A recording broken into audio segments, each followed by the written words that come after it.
Welcome to Real World AIP. I'm Stacey, and today I'm making my own no-mato sauce or faux-mato sauce, or I'll just call it nightshade-free marinara sauce, or sunshine sauce, because it's the opposite of nightshade. Anyway, no matter what you want to call it, if you miss tomato sauce, marinara sauce, if you want to make a plantain pizza and you want a red sauce to put on it, or you want to make some, bolognese sauce, here's your base. This is like authentic Italian-y tasting. I've kind of taken ideas from all over. I've made this so many times, and here's what I've come up with.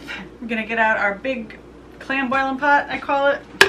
So to the pot, I'm gonna add 3 ounces of minced onion. This was about like 3/4 of a cup. And I have about 3 tablespoons of minced garlic. And I want to put a super healthy drizzle of extra virgin olive oil. This is the rich and robust kind. There are 2 schools of thought on cooking with olive oil. Some say never heat it. Some say it's got so many polyphenols it can handle it. I usually don't use it for cooking, but in this recipe it has to have the olive oil flavor. That's important. And we'll add some later at the end too, but I'm just gonna put a healthy amount of olive oil in here. So we're left with this, and then I'm gonna put this on medium high, and I'm gonna slowly caramelize the onion, garlic, and olive oil. I should have mentioned earlier that if you have fresh fennel bulb, this is the step you'd put it in. I'm using dried fennel bulb, so I didn't, but that would absolutely be amazing if you added in some fresh fennel bulb before you caramelized your onions and garlic. So to this now, we're gonna add 2 cups of filtered water and a total of 2 pounds of root vegetable with a token amount of beet thrown in for color. So this is something you can mix and match and play around with. There's no set formula for this. I'm just gonna happen to use 1/2 pound of carrots, 1/2 pound of beets, and because I don't know what to do with this, it's been hanging around, 1 pound of pumpkin puree. But you could use all pumpkin with just a little beet for color. You could use all carrot. Choice is yours. I'm just mixing it up. 1/2 pound of carrots. They're raw. 1/2 pound of chopped raw beets. I'm not gonna add the pumpkin because that's already cooked in the can. So now I'm gonna bring this to a boil, covered, and I'm just gonna let this go until these are nice and soft and mushy. Some of the herbs I'm using are dried, some of them are fresh. Just whatever I had fresh, I always go for. At first I like fresh best, but I didn't have fresh marjoram and basil. Anyway, this is gonna have, for Italian seasoning, we're gonna use marjoram, basil, rosemary, thyme, and oregano. And whatever, I'm just throwing it in there. I'm not measuring it. I'll give you an idea. But I'm gonna put my dried herbs in now. I'll put the fresh ones in later. You don't wanna overcook fresh herbs. I'll put a teaspoon of marjoram. You can always add more. Teaspoon of dried basil.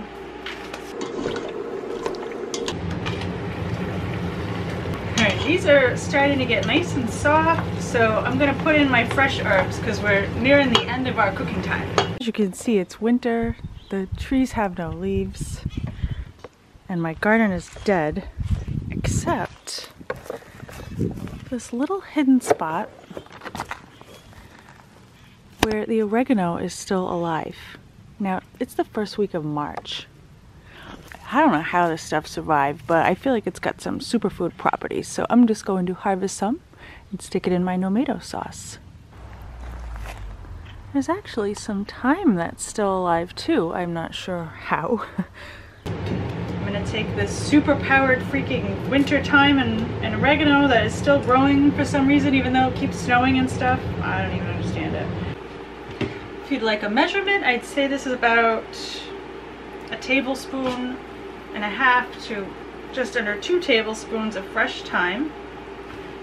Rosemary's so potent, I'm not going to put a ton of rosemary. This is probably like about 1 teaspoon of fresh rosemary.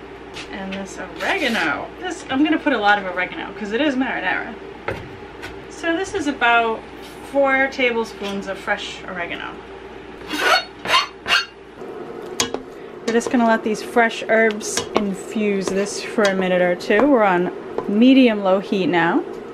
And right about now I also want to add some other seasoning. So this is dried fennel bulb. We can't have anise seed on AIP because it's a seed, but you can have fennel, which is going to have that same anise flavor, which to me is very Italian. So I took the fennel bulb and I dehydrated it, ground it, and now I use it as a dried seasoning. But you could have put fresh fennel in at the beginning and caramelized it. Either way, I just feel like it adds a level of authentic Italianness. So I'm gonna use a full teaspoon of this dried fennel bulb.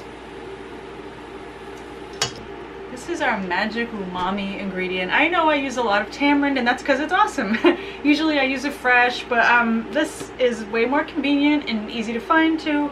I'll link below where you can get it on Amazon. It's just 100% tamarind, you know, nothing crazy in there.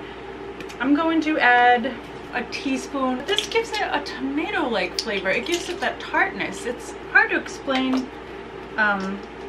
You'll see what I mean when you try it. Some people in their recipes will use capers to give it that same umami. That's also an option. You could also throw in just a couple little anchovies. They're all going to do the same thing for the flavor without you actually tasting that ingredient.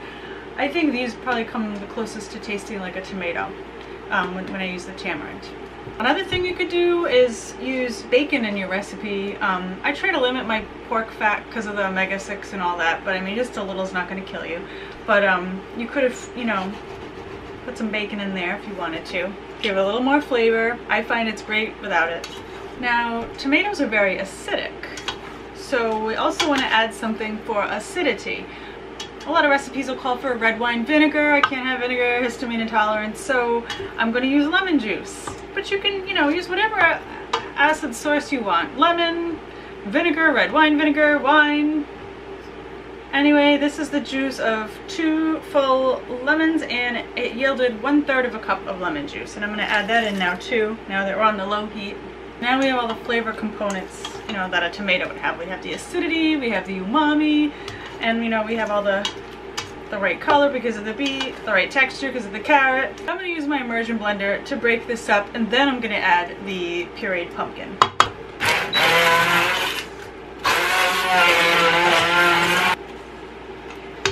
So I'm putting the whole 15-ounce can. Don't wear white when you're making this. Not a good idea. You want to wear like black.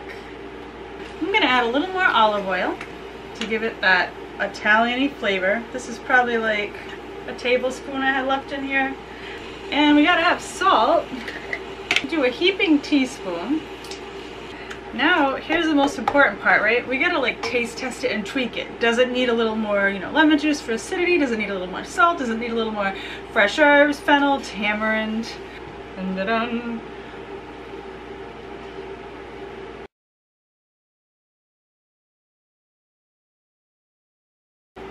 Okay, I got it. I'm going to use another half teaspoon of salt, dry oregano, and then I know we put a ton of fresh garlic in earlier, but it seems like there's a different flavor profile when you use the dry garlic, and I just feel like that's going to make this perfectly authentic. And just a tiny smidgen of water. I feel like I'm gonna have like a allergic reaction to tomato any second. This is good.